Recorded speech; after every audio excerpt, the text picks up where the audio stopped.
Oh my gosh, so many people streaming Guild Wars 2! See, this is what happens when they announce in advance that they're going to be dropping an expansion reveal, because people get excited and hyped. I am very happy already with how they're handling the marketing and the timing for everything for this new expansion compared to how they did it with Soto.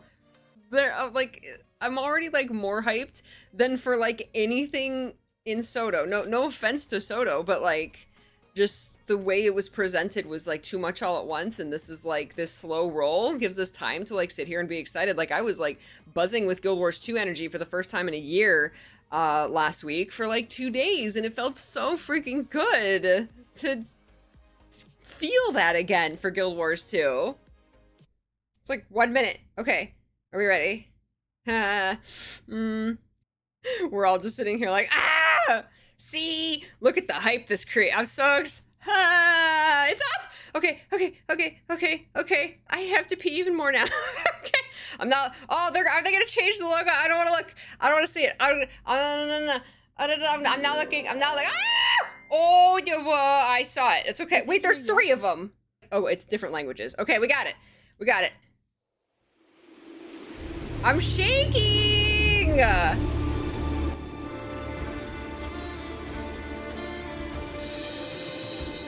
It may be dangerous, but this place... Oh, it's stunning. Think there are any white mantle left in the area? White I've heard mantle. enough rumors. Wow. Janthir. Woo! A storm looms over Ooh. that place. Anise! That is not a territory I wish to cross. Whoa. Wow. My bearkin have lived in Bearkin! Janthir longer than your cities have Bearkin! stood Landspear! Bearkin!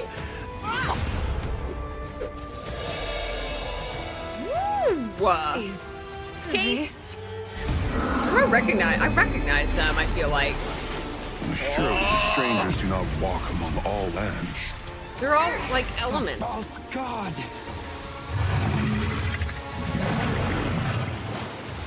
Ooh!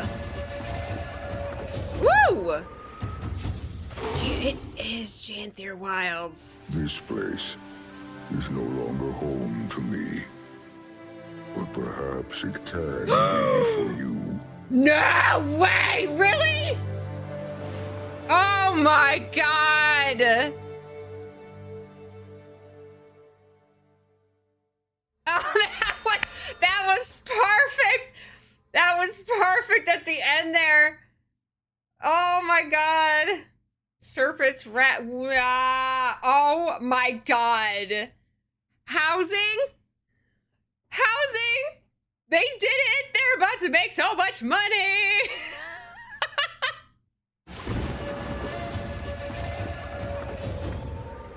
It's so pretty. Oh, I love how they animate the logos. It's so pretty. We have a legit blue. And then it's like an arrowhead, a spear or a spearhead. Okay, let's talk about the name though for a second here. Let's talk about the name.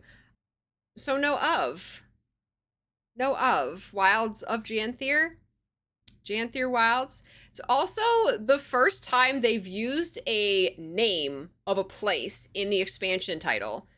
So that kind of surprises me that they're putting Janthir in the title. It's very curious why they wouldn't choose Wilds of Janthir, not only to keep the of, but what are we calling this expansion now? What's the acronym? JW? Jawa? Guild Wars 2 Jaw? You're gonna call it Guild Wars 2 Wilds. There you go. I kind of like that. Jaws. Yeah, they might do Jaws. Guild Wars 2 Jaws. Is that what they were going for? Wild Warclaws. Guild Wars 2 Janthir Wilds features the Warclaw mount with new mechanics. Oh my god. PvE Warclaws. That's brilliant. That's brilliant. Let's go. That's perfect. Look at that guy. Look at that boy. So now we have our Jackal puppy mount and we have our Warclaw. Look at that big tail. We have our Warclaw kitty mount. Thank you so much for using my referral. Like, truly, thank you so much. ArenaNet's referral is very generous, and it helps us out immensely when you pre-order through our links. So thank you so much to y'all and to ArenaNet. Ooh, see, this is perfect. This gives us all kinds of new stuff to freak out over.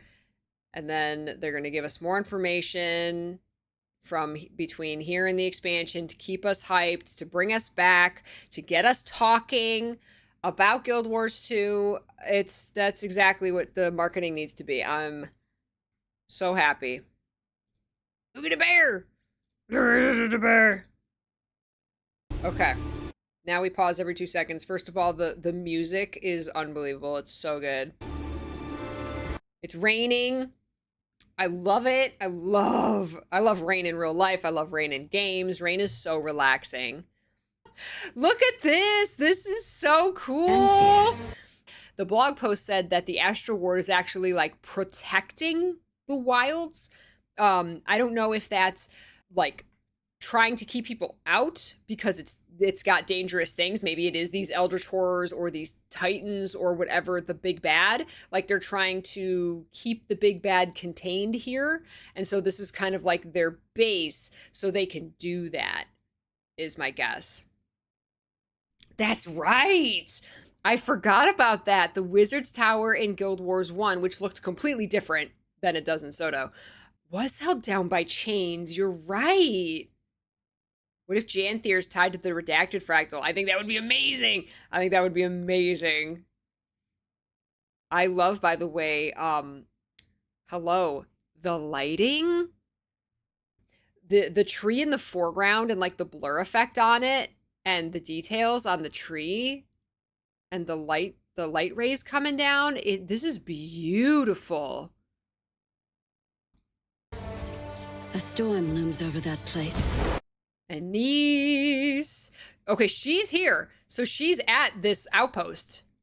So she came. I'm assuming we're in the wilds. We're in the wilds here. So Anise decides to come with us. She's like, I don't want to go there. I don't want to go to Janthir. And then she's in Janthir in this spot, in this shot. Because you see the wilds behind her, and then she's in. Exactly. She's here. She's up here. So, she's at least going to come that far with us, if not travel with us the whole time. A storm looms over that place. That is not a territory I wish to cross. Okay. Here's another thing. This close-up of her speaking. Storm looms over that place. This is freaking like lip synced to what she's saying. Is this gonna be in the episode or is this just in the trailer? Please put this stuff in the episode. You don't need this like cinematic widescreen cutscene with all these effects over it and all of this stuff. Guild Wars 2's been like doing these cutscenes where they're like all got all this stuff. Like, I don't know if this is that same thing or if this is do this. Do this. A storm looms over that place. Do this. Do this. This is amazing. This is so good. This better be in the episode, because they've done this before where they put stuff like amazing stuff like this in the trailers, but then it's not in the episode. Like, this is so good right here. These close-ups of the characters. Final Fantasy XIV does this.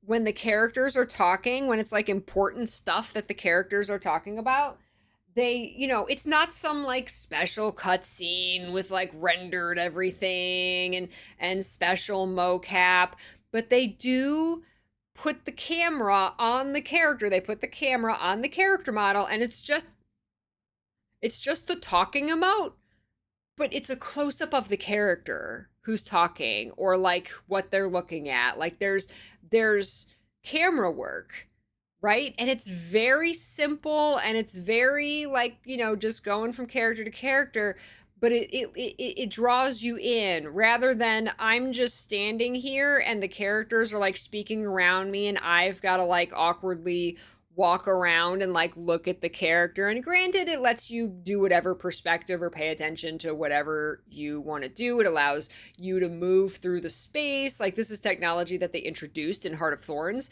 where the characters, including your own, will talk in the environment. And like that's amazing. Like, that technology and that ability is incredible, and it has been since Heart of Thorns.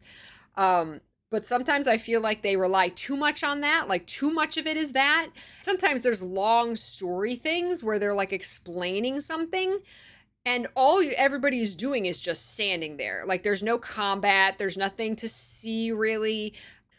Those are the instances where, you know, even if it's just for a couple lines, like, focus on the character like this. Give us a shot, a close-up of the character while they're talking. Like, I just think that would be so impactful for the story and these characters, just getting up close and personal. And I try my best when I'm playing to like frame whoever's talking. Like, I'll try and like I'll go into first person mode and I'll like, you know, try to make it so you can see their speech bubble over their head. But like, if it's Peitha and she's like twice as tall as you, like, I'm looking up at Peitha as she's like, you know, having an emotional moment, and it's like, if it was like if it took the camera and did this with Peitha while she's saying that, like it would be so much more impactful, and I would be so much more focused on what Peitha is saying rather than trying to get a good position on her, you know, awkwardly while she's talking, right? Like, half my focus is trying to frame her in the shot from where my character is standing, you know? And then if there's the talking while we're running into combat, yes, then that's the stuff that's just like in environment, which is amazing. So I think there needs to be a mix. And I hate seeing stuff like amazing shots like this only in the trailer, when it's like, you have it, you did it, here it is, it's done. Put that in the episode. Oh, it's the Bloodstone Bloodstone Elemental. Oh, Bloodstone. I think that's a Oh, no. You're right. I don't know why I didn't think of Bloodstone. Oh my God, there are going to be Bloodstone monsters here. That's a freaking Bloodstone creature. I don't know why my brain didn't go there. I'm so focused on these guys because I want to know more about these. And then housing. I wonder how customizable it really is. Like, do we just unlock stuff or do we really place stuff freely? It's gotta be placing stuff freely. Because they have the technology. That's the thing. They've had the technology to freely place stuff since Heart of Thorns.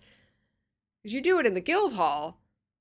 It has to be freely place this stuff. If you just want to fill this whole room with stools, then you can. That would make it Sun's Refuge 2.0, and that's not like an expansion feature. That, like, you have to be able to freely play stuff. Aww, me too, guys. I love just sitting here and geeking out with y'all. Once again, remember, if you're buying the expansion, if you're buying it at any point or pre-purchasing the new one, that ArenaNet partners have referral links that help us out greatly if you order the expansion through that link. So huge thank you to everyone who's used my link today, or anyone's link. Thank you for supporting us.